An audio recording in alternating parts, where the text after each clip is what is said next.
আপনার লজ্জা করে না একটা বাচ্চা মেয়েকে বিয়ে করতে? আপনি আমার ঘর থেকে এখনই চলে যান। তখন আমার স্বামী বলেছিল, আমি তোমাকে বিয়ে করতে চাইনি, আমার মায়ের জন্যই বিয়েটা করেছি। আমার বউ তখন বলল, আপনি এখনই চলে যান, আমার কাছে আসবেন না। আমার এই কথা শুনে আমার স্বামী রাগান্বিত হয়ে গেল। তারপর আমাকে ধাক্কা মেরে বিছানায় ফেলে দিল। বন্ধুরা, তারপর কি হয়েছিল জানতে ভিডিওটি শেষ পর্যন্ত দেখতে থাকুন। তাহলে চলুন বন্ধুরা, মূল ঘটনাটি শুরু করি। আমার মা কেমন আছে জিজ্ঞেস করতেন। এরপরে কথায় কথায় আমাকে উপদেশ দেয়া শুরু করতেন, যেটা তিনি প্রতিদিনই দিয়ে থাকেন। মা আমাকে বলতেন, মা আমার বোমাকে বিরক্ত করবি না, কারণ ও এখন ছোট মানুষ, তার সাথে জোর জবরদস্তি করার চেষ্টা করবি না। বাবা, তা এখনও বয়স কম, বাচ্চা মানুষের সম্পর্ক তা বোঝার জন্য তার আরও কিছুটা সময় চায়। আমি কোনো সম্পর্কে কথা বলছি, তুই নিজেই বুঝতে পারছিস আমি কি বলতে চাইছি। সে এখনও খুবই ছোট। স্বামী স্ত্রীর সম্পর্কের কষ্ট হয়তো এখনও সে সহ্য করতে পারবে না। মায়ের কথা শুনে আমার মাথা নিচু হয়ে গেল। মায়ের এই একই কথা প্রতিদিন শুনে আমি ভীষণ লজ্জায় পড়ে যেতাম। আমি একজন যুবক পুরুষ, সব কিছু বোঝার মতো আমারও বয়স হয়েছে, কিন্তু জানি না আমার মা কেন আমাকে বিশ্বাস করতে পারে না। আজ অবধি আমি বুঝতে পারলাম না আমার মা কি চায়। তিনি নিজেই আমার বিয়ে একটা ছোট মেয়ের সাথে করিয়ে দিলেন। আর বিয়ের পর থেকে প্রতিদিন আমার মা আমাকে একই উপদেশ দিয়ে যাচ্ছেন যে নিজের বউয়ের কাছে যাবি না, ওর সাথে কিছু চেষ্টা করবি না, ওকে কিছুটা সময় দেয়। আর এখনই তার সাথে ঘনিষ্ঠ হচ্ছে না, এই সম্পর্কে নেভানোর জন্য এখনও খুব ছোট। মায়ের এই কথাটা খুব অদ্ভুত লাগত যে মেয়ের বিয়ে হয়ে গেছে, যার বাড়ির লোকেরা তার বিদায়ও দিয়ে দিয়েছে, তাকে আমার মা এত ছোট প্রমাণ করত যেন সে কয়েক বছরের বাচ্চা মেয়ে। আমি প্রতিদিনের মতো মাথা নিচু করে বসে রইলাম। তারপরে যখন নিজের ঘরে গেলাম, তখন আমার স্ত্রী মাথা নিচু করে ঘর থেকে বেরিয়ে গেল। আমি কিছুটা অবাক হতাম। আমি ওর স্বামী, কোনো পরপুরুষ না, কিন্তু ও সবসময় আমাকে দেখে সংকুচিত হয়ে থাকত। যখনই আমি ঘরে ঢুকতাম তখনই ঘর থেকে বেরিয়ে যেত। হ্যাঁ, আমি মানছি ওর বয়স কম, কিন্তু এতটাও না যে ও আমার সাথে বসে দুইটা কথা বলতে পারবে না। আমি তো আর মায়ের কথা ছাড়া কিচ্ছু করব না, সে যাই বলে আমি তা ও মানতে রাজি আছি। কিন্তু ও তো ভুল করেও আমার সাথে কথা বলে না। আমার বইয়ের নাম দীপা, ওর বয়স এখন 15 বছর, আমার বয়স 22। আমি মানছি ওর বয়স কম, কিন্তু আমিও কোনো অশিক্ষিত অসভ্য লোক না যে ওকে কোনো কষ্ট দেব। আমার স্ত্রী হওয়ার পরেও নিজেকে আমার সামনে লুকিয়ে রাখে। এখন আমার মায়ের উপরে রাগ হচ্ছিল। এই সব কিছু আমার মায়ের কারণে হয়েছে। তার প্রতিদিনের দেওয়া উপদেশ আমার বউয়ের মাথা খারাপ করে দিয়েছে। আর মায়ের উপদেশের কারণেও সবসময় আমার থেকে দূরে দূরে থাকত। মাঝে মাঝে আমার মনে হতো দীপা সত্যিই খুব অবুঝ মেয়ে, যে এসব ব্যাপারে কিছুই বোঝে না। আমি ওকে বিরক্ত করার চেষ্টা করতাম না, তবু আমাকে দেখে খুব ঘাবড়ে যেত। রাতে আমরা দুজনে একই ঘরে ঘুমাতাম, আর নিজের বুকে এত কাছে দেখে মাঝে মাঝে রাতের বেলা আমার ঘুম আসত না। কিন্তু মাকে দেওয়া কসমের কারণে আমি কিছু পারতাম না। আমার মায়ের কথা মতো আমার বুকে কমপক্ষে 2 বছরের সময় দেওয়া উচিত। ওর বয়স না বাড়া পর্যন্ত আমি যেন অপেক্ষা করি। একটা কথা আমি কিছুতেই বুঝতে পারতাম না, যে যদি আমি ওর স্বামীর দায়িত্ব পালন না করতে পারি, তাহলে আমার মা ওর সাথে আমার বিয়ে কেন দিয়েছিলেন। কয়েক বছর অপেক্ষা করে তারপরে না হয় এই বিয়ে করতাম। আমার মনে আছে বাসরাতে আমার মা আমাকে নিজের কাছে ডেকে বলেছিলেন, একে সামলে রাখিস, এখনও তবু খুব ছোট, একটি কিছুটা সময় দিই, যাতে মন থেকে তৈরি হতে পারে। সেই সময় আমি অবাক চোখে মায়ের দিকে তাকিয়ে রইলাম, কারণ আমার বিয়ে আমার মায়ের ইচ্ছাতেই হয়েছিল। এই রাতের কথা ভেবে আমি না জানি কত স্বপ্ন আমার চোখের সাজিয়ে রেখেছিলাম। আমার মন উতলা হয়ে উঠেছিল নিজের স্ত্রীকে পাওয়ার জন্য, আর আমার মা আমার সমস্ত স্বপ্ন ভেঙে চুরমার করে দিল। আমার মুখে চিন্তার ছাপ দেখে আমার মা আমাকে বোঝাতে লাগলো যে রাকেশ, চিন্তা করিস না, বেশ কিছুদিনের ব্যাপার, যখন সম্বন্ধে ব্যাপারে বুঝতে শিখবে আর বড় হয়ে যাবে, তখন তুমি নিজের বিবাহিত জীবন শুরু করিস। কিন্তু এখন ওর সাথে কোনো কিছু না। যদি কিছু উল্টোপাল্টা হয়ে যায়, তাহলে আমরা লোকের সামনে মুখ দেখাব কিভাবে? মায়ের কথা শুনে আমি অবাক হয়ে গেছিলাম। তিনি নিজের যুবক ছেলের বিয়ে দিয়ে এ কেমন কথা বলছেন? আমি একটা যুবক পুরুষ, আমারও কিছু চাহিদা আছে। নিজেকে সামলাব কিভাবে? আমি মায়ের দিকে অবাক চোখে তাকিয়ে বললাম, যদি আমার স্ত্রী এখন যুবতী না হয়ে থাকে আর সে যদি আমার থেকে আলাদা থাকে, তাহলে এরকম মেয়ের সাথে আমার বিয়ে দিলে কেন? দুনিয়াতে কি মেয়ের অভাব পড়েছিল? আমি একটা যুবক পুরুষ, কোনো ছোট বাচ্চা না যে নিজের স্ত্রী বর হওয়ার জন্য অপেক্ষা করব। আমার কথা শুনে আমার মা লজ্জিত হয়ে বলল, সমস্যায় পড়েছি, বিয়ে তাড়াতাড়ি দিতে হয়েছে। মেয়েটা সুন্দরী আর সরল, কিন্তু অনাথ। ওর দাদা বৌদির যত তাড়াতাড়ি সম্ভব ওকে বাড়ি থেকে বিদায় করতে চায়। তাই তো ওর সাথে একটা বিবাহিত বুড়ো সম্বন্ধ দেখেছিল। আমার বান্ধবীর মেয়ে, আমি ওকে এরকম অবস্থায় ছাড়তে পারিনি।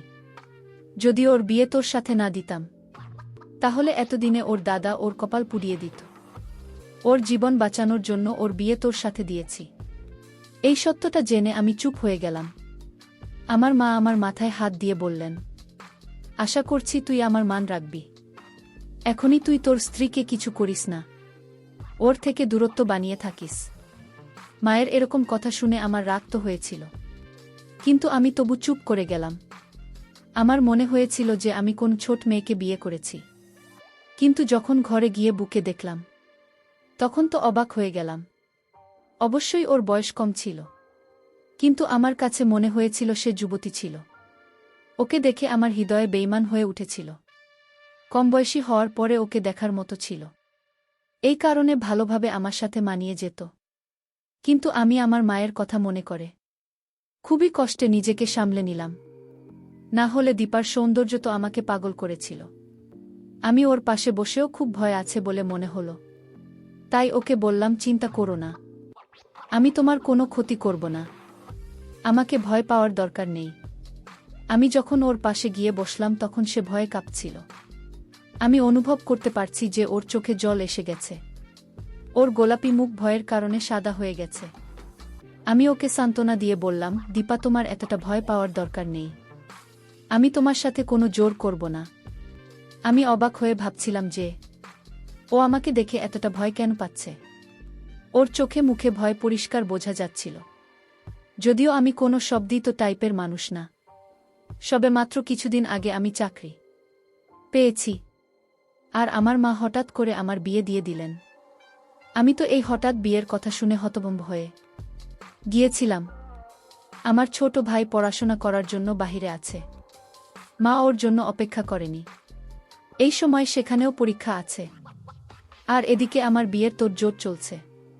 আমি আমার ভাইয়ের কাছে ফোন করে ক্ষমা চেয়েছিলাম। তখন ও আমাকে বলেছিল, কোনো ব্যাপার না দাদা, আমি সব জানি, কিন্তু পরীক্ষা আছে বলে আমি আসতে পারছি না। সামনের পুরো মাস আমি খুব ব্যস্ত থাকব।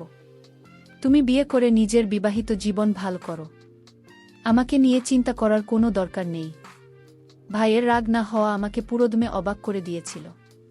আমরা দুই ভাই একে অপরের খুব কাছাকাছি ছিলাম না, কিন্তু আমি আমার ভাই এবং বোনকে খুব ভালোবাসতাম। নিজের বিয়ের সময় ভাইয়ের অনুপস্থিতি আমি অনুভব করতে পারছিলাম, কিন্তু আমার ভাইয়ের তো কোনো ব্যাপারই ছিল না। বিয়ে সুন্দরভাবে হয়ে গেলে আমার কোনো সমস্যা হয়নি, কিন্তু এখন মায়ের ব্যবহার আর বউ আমার থেকে পালিয়ে বেড়ানো। মায়ের সবসময় আমাকে উপদেশ দেওয়া যে নিজের বুকে কোনোমতে কষ্ট দিবি না। কিছুই বুঝতে পারছি না। আমার মা সবসময় বলতো, দীপা এখনো ছোট বাচ্চা, কিছুই বোঝে না এটা সেটা, কিন্তু এটাও সত্যি যে আমার স্ত্রী কোনো ছোট বাচ্চা না। পুরো যুবতী মেয়ে। ওর সেজেগুজে রেডি হয়ে নিজের বান্ধবীদের সাথে দেখা করতে যেত, তাদের সাথে হেসে হেসে কথা বলতো। শুধু আমার সাথে কথা বলতো না, ব্যাস আমি ওকে মন ভরে দেখতাম। কিন্তু আমার মাথায় সব সময় আমার মায়ের উপদেশ ঘুরতে থাকত। কিছুদিনের মধ্যেই আমার মেজাজ খিটখিটে হতে লাগল। সাধারণ ব্যাপার নিয়ে আমি রাগান্বিত হতাম। আমি একটা যুবক ছেলে, আমার আবেগ আমাকে শান্তিতে থাকতে দিত না। আমার বউ আমার বিছানাতে এক সাইডে শুয়ে থাকত। রাতের পর রাত আমার ঘুম আসত না। মন চাইতো সব কিছু ভুলে আমি দীপাকে, কিন্তু মায়ের কথা ফেলতে পারছিলাম না। যদি তিনি জানতে পারেন, তাহলে আমার সম্মান তার চোখে শেষ হয়ে যাবে। এই ভেবে আমি নিজেকে সামলে করে নিতাম। এটা এমন একটা বিয়ে যাতে নিজের বউয়ের থেকে দূরত্ব বানিয়ে থাকতে হচ্ছে। এখন আমার অফিসের কাজে মন বসছে না। আমি মনে প্রাণে চাই তা যখন আমি ক্লান্ত হয়ে বাড়ি ফিরব, তখন আমার স্ত্রী এসে আমার যত্ন করবে।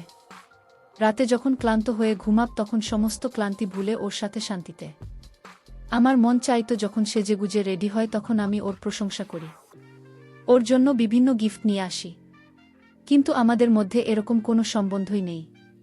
যদি আমি ভুল করি ওর জন্য কোনো গিফট নিয়ে আসতাম বা কখনো প্রশংসা করে দিতাম, তখন এমন ঘাবড়ে যেত যে আমি কোনো অপরাধ করে ফেলেছি। ওর সুন্দর মুখের উপরে ভয়ের ছাপ স্পষ্ট ফুটে উঠত। আরও তাড়াতাড়ি করে দৌড়ে আমার কাছ থেকে পালিয়ে যেত। এই সব কিছুই খারাপ লাগত। তাই আমি দীপাকে ওর অবস্থাতেই ছেড়ে দিলাম। কিন্তু চাইলেও আমি ওকে দেখা করতে পারছিলাম না। আমরা একই ঘরে থাকতাম, একই বিছানাতে ঘুমাতাম। আমি তো তবু ওর স্বামীও যখন সেজেগুজে থাকত তখন আমার চোখের দিক থেকে সরতই না। আমার এইভাবে তাকানো আমার মা বুঝতে পেরে যেত। আর আমাকে পেয়ে বলতো, তখন এটা কী রকম ব্যবহার আমি দেখছি, তুই দীপার দিকে একটু বেশিই নজর দিতে শুরু করেছিস। তুই কি আমার কথা ভুলে গেছিস? মায়ের কথা শুনে আমি লজ্জায় পড়ে যেতাম। মাকে খুব ভালোবাসতাম, তাই মায়ের কথা অমান্য করে কিছু করতে পারছিলাম না। তাই আমি মাকে বললাম, যদি তুমি আমাকে দীপার থেকে আলাদা রাখতে চাও তাহলে আমার বিয়ে কেন ওর সাথে দিলে? আর যদি আলাদা রাখতে হয় তবে ওকে তোমার ঘরে শোনাও, আমার ঘরে পাঠিয়ে না। আমার নিজের উপর সামলাতে খুব অসুবিধা হয়। আমার মা ও অদ্ভুত, আমি ওকে দেখতে পারবো না, আমি কিছু করতে পারবো না। যখন আমি অফিস থেকে ক্লান্ত হয়ে বাড়ি ফিরতাম তখনও রান্নাঘরে কাজে ব্যস্ত থাকত। আর খাবার খেয়ে ঘরে এসে ওকে এক পলক দেখার জন্য আমি ঘন্টার পর ঘন্টা অপেক্ষা করতে থাকতাম, কিন্তু ঘরে আসতো না। ক্লান্ত শরীরে অপেক্ষা করতে করতে যখন আমি ঘুমিয়ে পড়তাম তখনও চুপচাপ এসে বিছানার এক কোণে শুয়ে পড়ত।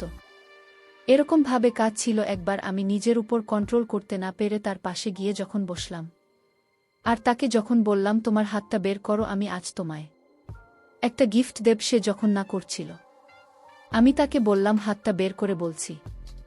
আর এতেও চিৎকার চেঁচামেচি করতে শুরু করে দিল। চিৎকারের আওয়াজ শুনে আমার মা ও ঘরের মধ্যে এসে বলল, আমাকে হাজারটা কথা শুনিয়ে দিন। বলতে লাগল, তোর লজ্জা করে না? আমি তোকে কতবার বুঝিয়েছি যে ও এখনো ছোট্ট বাচ্চা, ওকে কিছুটা সময় দেয়, কিন্তু তো নিজের উপরে একটু কন্ট্রোল নেই। এবার আমারও রাগ এসে গেল। আমি বললাম, না, তুমি আমাকে আর দীপাকে বিয়ে দিয়েছিলে কেন? নিজের স্ত্রীকে পাওয়ার প্রাকৃতিক ব্যাপার যেটা আমার ভিতরে জেগে উঠেছিল। আমি কোনো অন্যায় কাজ করিনি। আমার মা এটা জানতো না যে স্বামী স্ত্রীর মধ্যে এভাবে নাক গলানো উচিত না। এই ব্যাপারটা আমাকে রাগিয়ে দিয়েছিল। আমি রাগান্বিত হয়ে আমি সিদ্ধান্ত নিলাম, আজ রাতে আমার কিছু করতে হবে। সে না চাইলেও আমি আজ আমার পাওনা আদায় করে নেব। তারপর রাতে যখন তার রুমে গেলাম, সে আমায় বলল, আপনার মা নিষেধ করা সত্ত্বেও আপনি আমার ঘরে আসেন কেন? আমি বললাম, সেই জবাব কি তোকে দিতে হবে? এই কথা বলে আমি তাকে বিছানায় ধাক্কা মেরে ফেলে দিলাম। তারপর বন্ধুরা বুঝতেই পারছেন কি করেছিলাম। কিন্তু বন্ধুরা, আমি তা করে ভুল করেছিলাম, কারণ কিছুক্ষণ পর আমার স্ত্রী অজ্ঞান হয়ে পড়েছিল। তারপর তাকে হাসপাতালে নিয়ে গেলাম। তারপর ডাক্তার বলল, ওর উপর কঠিন অত্যাচার করা হয়েছে, যা তার পক্ষে মেনে নেওয়া সম্ভব ছিল না। কিছুদিন পর তাকে বাড়িতে নিয়ে আসলাম আর সিদ্ধান্ত নিলাম আমি বিদেশ চলে যাব। প্রিয় বন্ধুরা, গল্পটি ভালো লাগলে অবশ্যই কমেন্ট করে জানাবেন। আর নিয়মিত এমন আলাদা স্বাদের গল্প শুনতে ভিডিওটিতে লাইক এবং চ্যানেলটিকে সাবস্ক্রাইব করে সাথেই থাকুন। আর হ্যাঁ, নোটিফিকেশন বেলটি অল করে রাখবেন, যাতে পরবর্তী গল্প সবার প্রথমে আপনাদের কাছে পৌঁছে যায়। ধন্যবাদ বন্ধুরা, ধন্যবাদ সবাইকে।